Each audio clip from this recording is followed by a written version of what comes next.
বন্ধুগণ, সালামু আলাইকুম।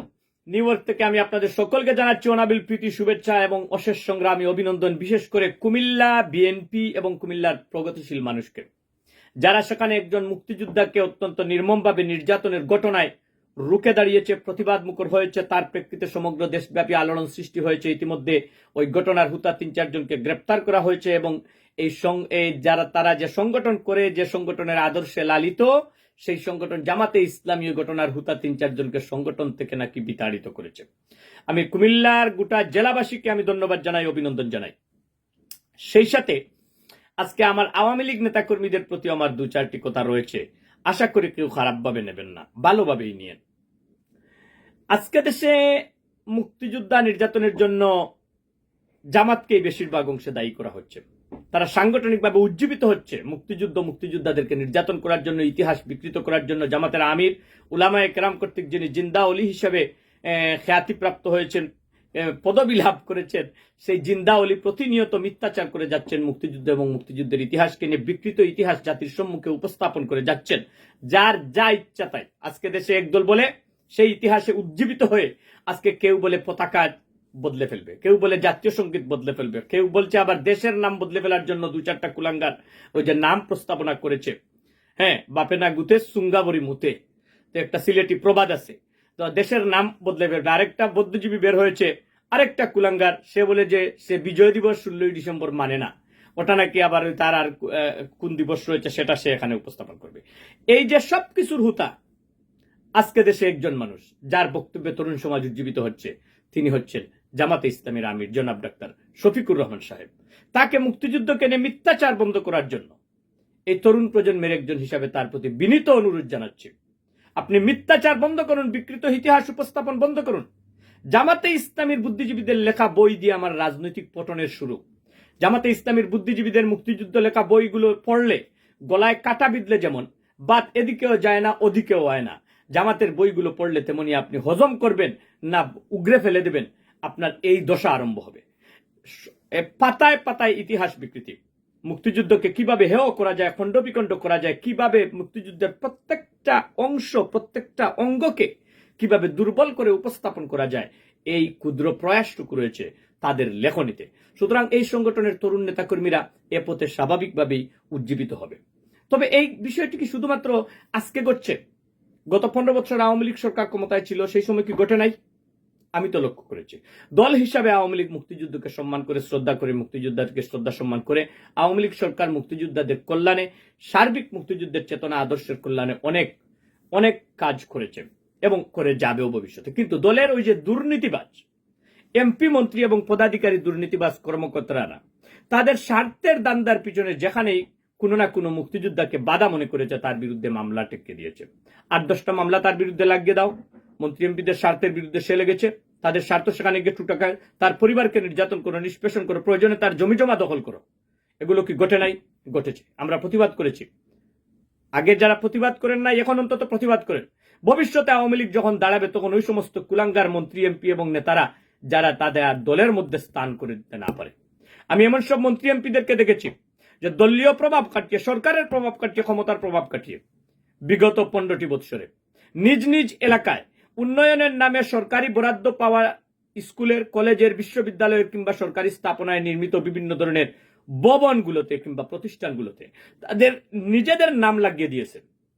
নিজেদের নামে 20-25-30টা করে এক একটি নির্বাচনী এলাকায় তারা তাদের নামে বিল্ডিং করেছে, তাদের বউয়ের নামে করেছে, তাদের স্ত্রী পুত্র কন্যাদের নামে করেছে, তাদের বাপ মাদের নামে পর্যন্ত করেছে। কই একটা ওই উপজেলার অন্য একজন মুক্তিযোদ্ধার নামে একটা কলেজের নামকরণ করে নাই, একটা সরকারি বিল্ডিং এর নামকরণ করে নাই, মুক্তিযুদ্ধের একজন শহীদের নামে একটা বিল্ডিং এর নামকরণ করে নাই, নিজ এলাকায় থাকা শ্রেষ্ঠ বুদ্ধিজীবী বাংলাদেশের তার নামেও একটা নামকরণ করেন নাই।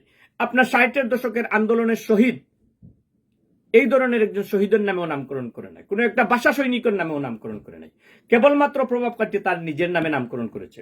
অনেক এমপি রয়েছে যারা এক বা একাধিক বিল্ডিং নয়, 14টা, 15টা, 20টা, 25টা বিল্ডিং এর নাম শুধুমাত্র তার নামকরণ করেছে, তার পরিবারের মানুষের নামকরণ করেছে। কই আমরা প্রতিবাদ করেছি? আমি ব্যক্তিগতভাবে করেছি। আমি সংগঠনের মধ্যে এজন্য আমাকে নিয়ে অপব্যাখ্যা করা হয়েছে। কই আজও করছি, ভবিষ্যতেও করব। আমি আওয়ামী লীগ নেতা কর্মীদেরকে যদি সত্যিকার অর্থে মুক্তিযুদ্ধের চেতনাকে লালন করেন, তাহলে আপনারা নিজ নিজ এলাকায় নিজেরা উদ্যোগী হয়ে যে সমস্ত শিক্ষা প্রতিষ্ঠানগুলোতে ওই সমস্ত মন্ত্রী এমপিরা ক্ষমতার প্রভাব কাটতে কেবলমাত্র তাদের নাম দিয়েছে, তাদের নামগুলো মুছে ফেলুন এবং ওই এলাকায় থাকা, আপনার উপজেলায়, আপনার শহরে থাকা শ্রেষ্ঠ মুক্তিযুদ্ধের বুদ্ধিজীবী, শ্রেষ্ঠ মুক্তিযুদ্ধের শহীদ, শ্রেষ্ঠ মুক্তিযোদ্ধা, ভাষা আন্দোলনের শহীদ, 60-এর দশকের আন্দোলনের শহীদ কিংবা ব্রিটিশ বিরোধী আন্দোলনের কোন একজন শহীদের নামে আপনি বিল্ডিংগুলোর নামকরণ করুন। নামকরণ করতে উদ্যোগী হন যদি সত্যিকার অর্থে মুক্তিযুদ্ধের চেতনা লালন করে থাকেন। আওয়ামী লীগ এমপি মন্ত্রীরা নিজেরা নিজেদের স্বার্থের সঙ্গে আঘাত লাগার কারণে নিজ সংগঠনের মুক্তিযুদ্ধের শহীদ পরিবারের সন্তান, মুক্তিযুদ্ধের নির্যাতিত, মুক্তিযুদ্ধের সময় যে সমস্ত নেতাদের বাড়িঘর জ্বালিয়ে পুড়িয়ে দিয়ে তাদেরকে রাস্তায় নামিয়ে দেওয়া হয়েছে, তারা এতিম হয়েছে না কেউ ভিখারি সেজেছিল, ওই সমস্ত পরিবারের সন্তানরা আওয়ামী লীগ করেছে, কিন্তু সভাপতি সেক্রেটারি উপজেলার হতে পারে নাই, কারণ তাদের বলয়ের ছিল না। তারা সেই জায়গায় যে মুক্তিযুদ্ধের রাজাকারদের সন্তানদেরকে এনে সভাপতি সেক্রেটারি বানিয়েছে। উপজেলা নির্বাচনগুলো হয়েছে খোলা গাছ দাঁড়ালেও ফাঁস, সেখানে এসে নিজ দলের নেতাকর্মীদের প্রাধান্য না দিয়ে, আওয়ামী লীগের ত্যাগী নেতাকর্মীদের, মুক্তিযোদ্ধা পরিবারের ত্যাগী নেতাকর্মীদেরকে প্রাধান্য না দিয়ে রাজাকারদের সন্তান, আলবদরদের সন্তানদের এনে কিংবা প্রত্যাখ্যাত কোনো রাজাকারকে এনেও সেখানে এনে তারা আপনার স্থাপন করেছে, নির্বাচন করতে সহযোগিতা করেছে। এই সমস্ত এমপি মন্ত্রীদের বিরুদ্ধে আমাদেরকে রুখে দাঁড়াতে হবে। আজকে ওরা কিন্তু নাই, আজকে ওদের বিরুদ্ধে রুখে দাঁড়াতে হবে। ভবিষ্যতে যেন এই সমস্ত কোনো দুর্নীতিবাজ, ক্ষমতার প্রভাবকারী কোনো ব্যক্তি যাতে সংগঠনে এবং দলে স্থান না পায়, সেই জন্য আমাদেরকে সত্যিকারের মুক্তিযুদ্ধের চেতনা লালন করলে তাদের বিরুদ্ধে রুখে দাঁড়াতে হবে। শুধুমাত্র বিএনপি জামাত মুক্তিযুদ্ধের অপব্যাখ্যা করলে আর অপব্যবহার করলে, আপনার খারাপ কাজ করলে আমরা তাদের বিরুদ্ধে রাখা, আর আমাদের দলের সবাই ফেরেস্তা। যারা ফেরেস্তা নয়, দুর্নীতিবাজ, ক্ষমতার প্রভাব কাটিয়ে কোনো একটা কাজ করা একটা দুর্নীতি। একটা দল যখন আপনার ক্ষমতা থেকে পড়ে, কেন পড়ে? কারণ সে জনবিচ্ছিন্ন হয়ে যায়, কারণ সে জনপ্রিয়তা হারায়। আর এই জনপ্রিয়তা কেবলমাত্র সরকার হারায় না, দলের নেতাকর্মীদের কৃতকর্মের কারণে দল জনপ্রিয়তা হারায়। ওই সমস্ত দুর্নীতিবাজ মন্ত্রী এমপিরা গত 15টি বৎসর দলের খেয়েছে পড়েছে, কিন্তু দলের বাস ঢুকিয়ে দিয়েছে। আজকে দলের তৃণমূল নেতা কর্মীরা সাফার করছে, নির্যাতন স্বীকার করছে, মিথ্যা হামলা মামলা মোকদ্দমার শিকার হচ্ছে, কোর্টে গিয়ে মায়ের খাচ্ছে। আর ওই সমস্ত এমপিরা যারা ক্ষমতার অপব্যবহার করেছে, আজকে তাদের হদিশটুকু খুঁজে পাওয়া যাচ্ছে না। আমি প্রত্যেকটা দুর্নীতিবাজ আওয়ামী লীগ মন্ত্রী এমপিকে যখন কোর্টে দেখি, আমি খুবই খুশি হই। তারা গ্রেপ্তার হলে আমি খুবই খুশি হই। আমি চাই আওয়ামী লীগের প্রভাব কাটিয়ে যারা দুর্নীতি করেছে, দলের বিরুদ্ধে দুর্নাম এনেছে দীর্ঘস্থায়ী জন্য, তাদের সকলেই গ্রেফতার হোক, সকলের বিচার হোক। মুক্তিযুদ্ধের চেতনার নামে আমাদের সরকার ছিল, আমাদের সরকার মুক্তিযুদ্ধের চেতনাকে লালন করেছে, মুক্তিযোদ্ধাদেরকে সম্মান দেখিয়েছে, কিন্তু দুর্নীতিবাজ এমপি মন্ত্রীরা সেটা দেখায় নেই। সকলকে আজকে আমাদের নেতাকর্মীদের বিচারের কাঠগড়ায় দাঁড় করাতে হবে। আমাদের সকলে এই বিষয়ে সোচ্চার হওয়ার জরুরি। আমি সকলকে অনুরোধ জানাবো এই বিষয়ে সোচ্চার হওয়ার জন্য। নিজ নিজ এলাকার মন্ত্রী এমপিদের বিরুদ্ধে আপনারা সোচ্চার হন। তারা যেখানে আপনার অপরাজনীতি করেছে তার বিরুদ্ধে সোচ্চার হতে হবে। আজকে বিএনপিকে ধন্যবাদ জানাই যে কুমিল্লায় তারা দাঁড়িয়েছে। আমি একটা জিনিস লক্ষ্য করেছি যে 14ই ডিসেম্বর বুদ্ধিজীবী দিবসে আমার সিলেটের বিয়ানীবাজারের উপজেলা ছাত্রদলের নেতাকর্মীরা, কলেজ ছাত্রদলের নেতাকর্মীরা, তারা সেখানে এই প্রথমবারের মতো আমার চোখে পড়লো যে মুক্তিযুদ্ধকে তাদের একটি প্রত্যক্ষ কাজ, তারা বুদ্ধিজীবী দিবসে একটা আলোকচিত্র প্রদর্শনীর আয়োজন করেছে বিয়ানীবাজার সরকারি কলেজ শহীদ মিনারে।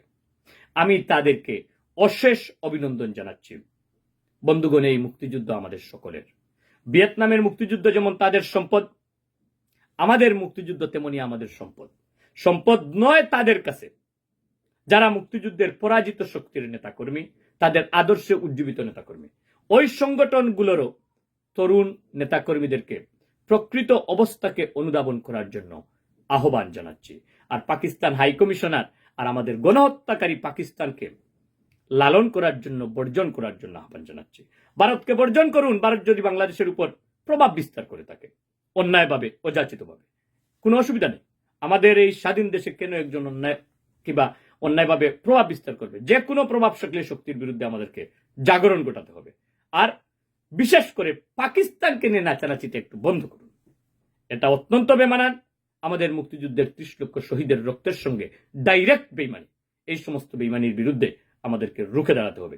সকলকে অশেষ ধন্যবাদ জানাচ্ছি।